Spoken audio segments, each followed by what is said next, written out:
Much about watercolor is about layering paint. And this particular photograph is about layers of mountains, but I'm going to start out with the color that's underneath it.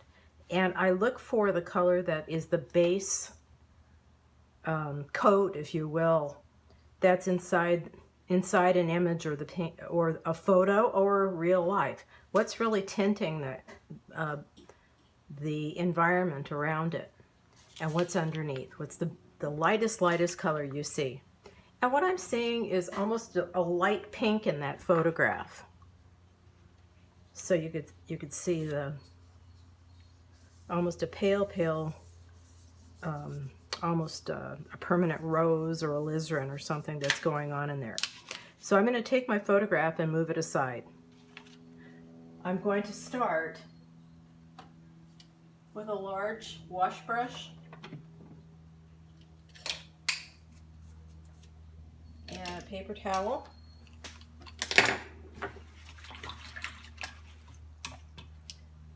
And because of the camera, you will not be able to see the colors that I'm mixing, but you'll be able to see it on the painting. So I'm starting out with permanent rose for no other reason in that it's the only pink I have on my palette that will work. And I'm putting down a light application of it, barely there. And you can zap it up a little bit if you wanted to. There's no recipe for this.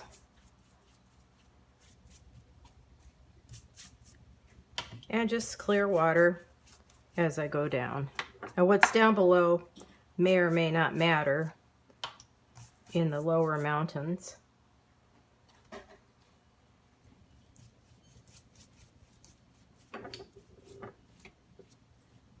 And there's no need to make it a flat wash because probably not going to show. All right, so I'll leave it at that point and dry it, and I'll be right back.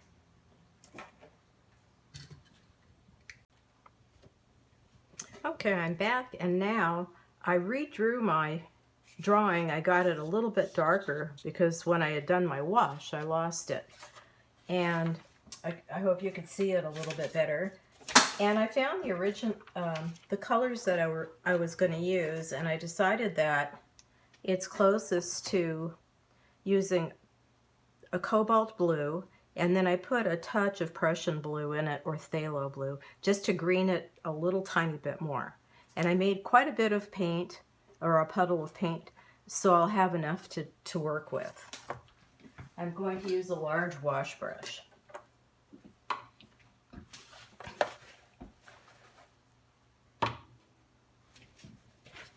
And I'm going to be starting with the sky.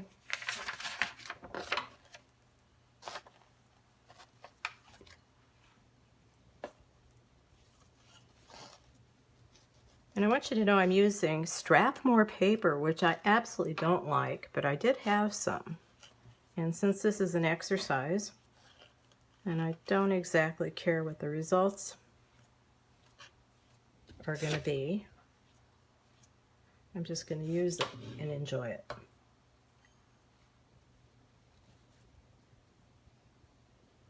And it's a little bit lighter at the horizon. And I want some more dark at the top.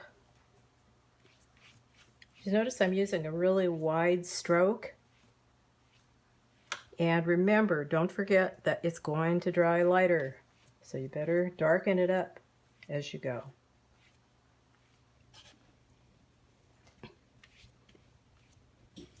When you're looking at it, think about what time of day it may have been shot, or what are you trying to replicate in terms of time.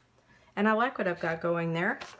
And I'm also going to take that color down with a wide wash brush.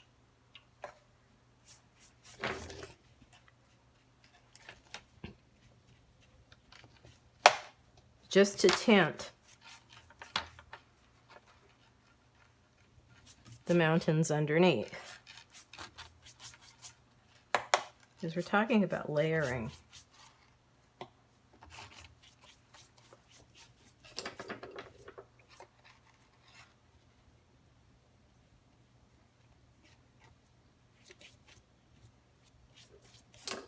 And I'm going to go ahead and dry that, and I'll be back in just a second. As you can see here, the painting is upside down. As I dried the painting, I realized that I thought that the mountains were way too, or the sky was too light, because it dried lighter and I'm not used to using Strathmore paper. So I'm adding another application on top of that. And you can see where I put more down. And just let it be wet under wet.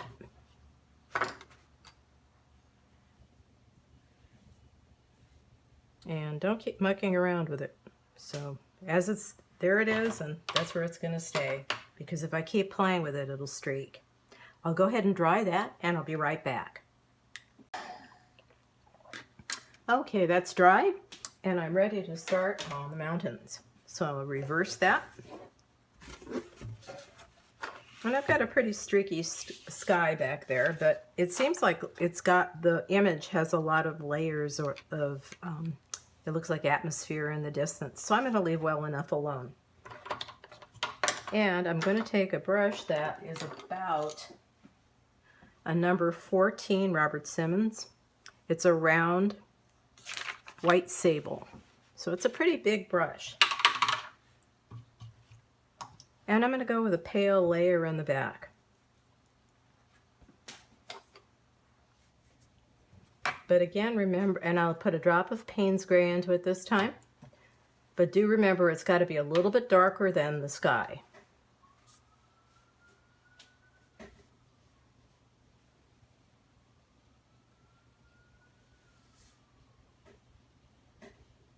Using the point of the brush.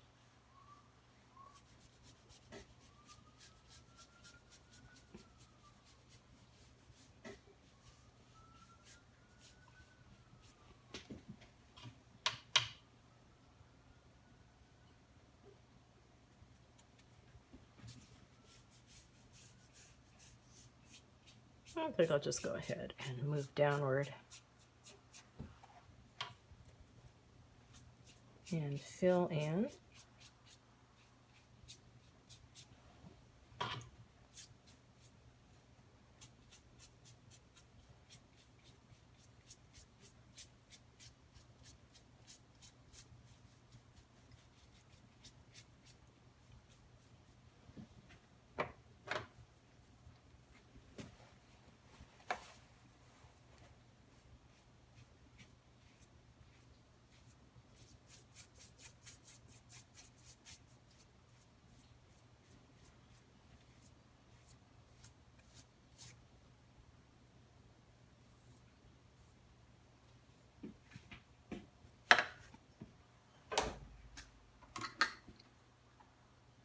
All right, I'll stop here and dry, and I'll be back.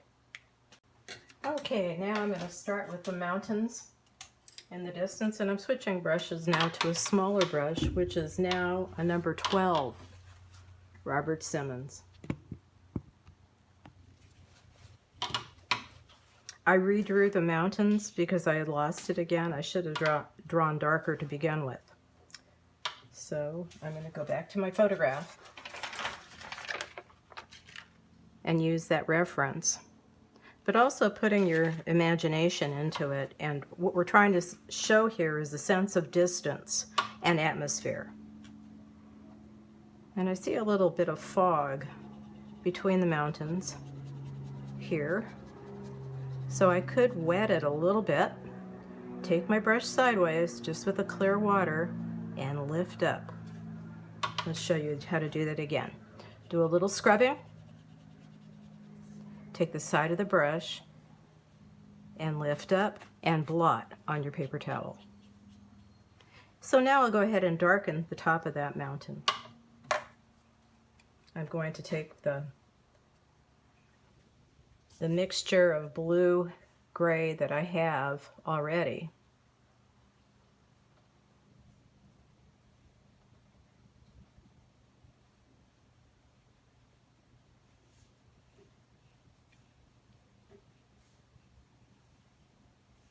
I just lay it in, and since I have that area wet, it should give me a nice wet into wet look where the fog layer is.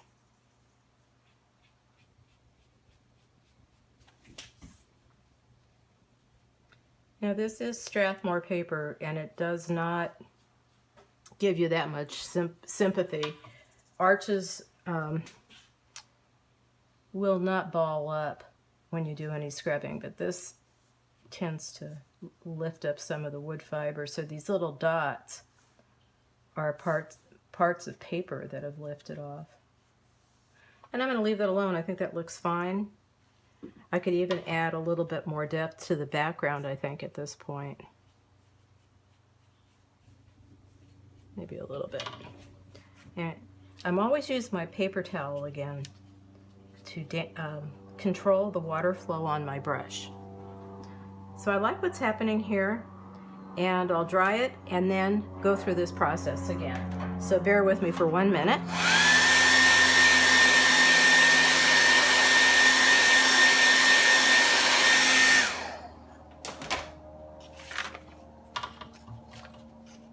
Okay, and another application. Again, it's Payne's Gray, but just a drop, Cobalt Blue, and I put a little bit of Phthalo Green, or Phthalo Blue, pardon me, into that to give it that deeper blue color. And now the mountains are becoming darker toward the front.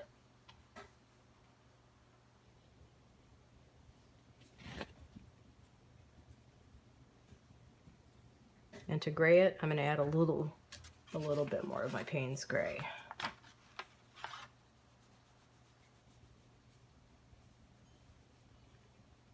There's absolutely no direction for this, no recipe. You can make up your own mountains. You could draw it any way you want to, but it's just all about layers.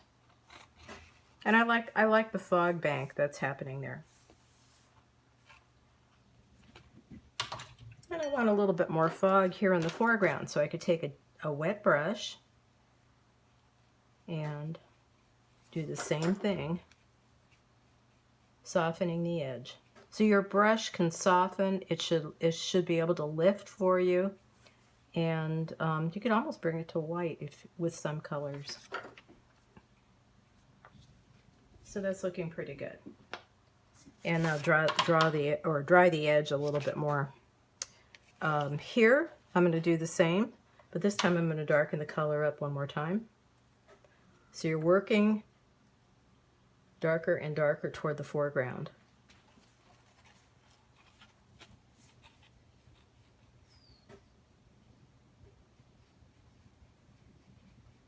And making sure that the mountain in the distance is dry.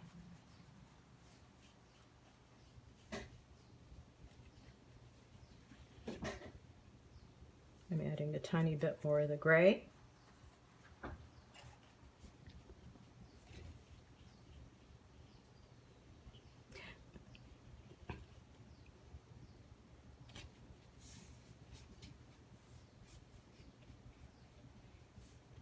A little too green, but oh well. So I could add, if it's too green, I could dull that down with the complement. So I've added a little bit of purple to it. And that'll control the greenness that I had created and didn't want. Again, remember, 2 complementary colors will gray a color. And if you don't remember, go back to the color charts that are in the watercolor handbook I gave you.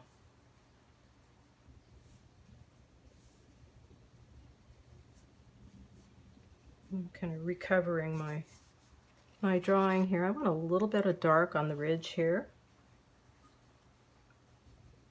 And I like what the water is doing. I've got this beautiful bleed that's happening here that I did not expect.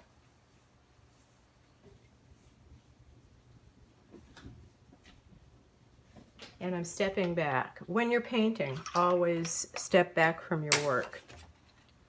And it looks like I've got a pretty good application there, and I'm going to lift off again a little bit of fog with a clean damp brush.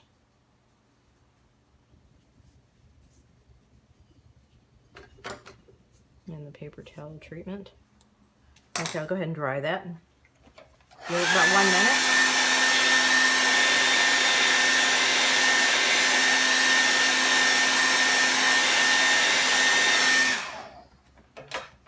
And I like where that's going. So next, I'm going to do it again, another layer.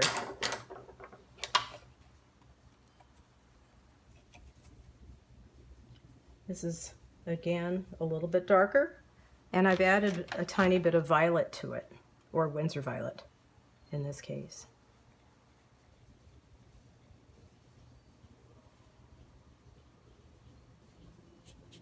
You could do this with one color, or you could just use ultramarine blue and Payne's gray. It really wouldn't matter.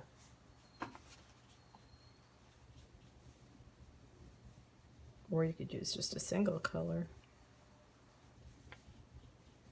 And that's really flat looking, and I don't like that, but I'll try to throw a little bit of atmosphere into that by lifting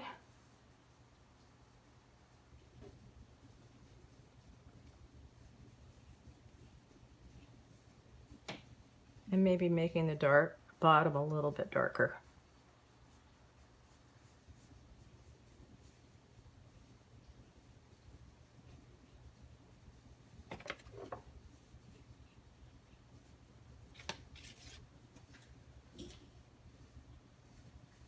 So it looks like it's in a good place. I'm going to move down to the next ridge, but I am going to dry it this time.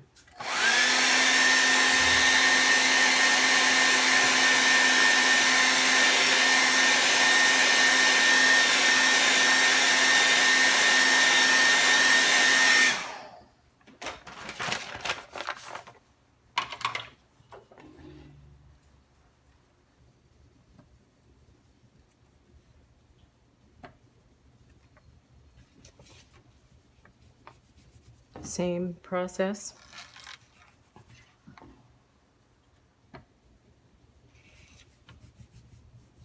This is Payne's gray, which is not much of it, but still a little Payne's gray. And the phthalo blue and a tiny bit of cobalt. I've also picked up some of the Winsor violet.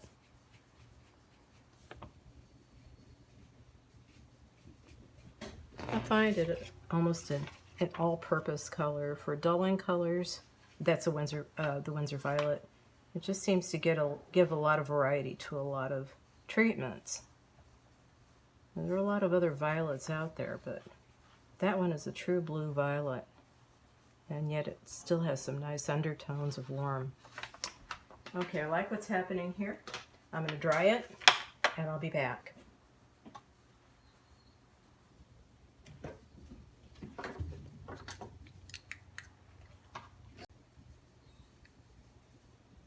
Okay, moving on. Same process, and I'll try to work a little bit faster on this. We'll be able to speed this film up a little.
Okay, so you can see I've just about finished the painting, and I've dropped in a few extra colors in the foreground to darken it, which are still the combination of Payne's Gray and Violet. And I've also lifted off some fog to create some atmosphere. As this dries, then I may make a little bit more, do some more changes to it. But other than that, I have a good sense of distance, have a decent sky. The paper's not the greatest, but I think that overall it's a successful project, because as I go back into distance, it gets lighter and lighter and has a feeling of roundness to it. I probably could lighten a little bit on the tops of the ridges to get more of that feeling. If this dries too light, then I would go back into it to darken it. I hope this helps, and enjoy doing your project. Bye-bye now.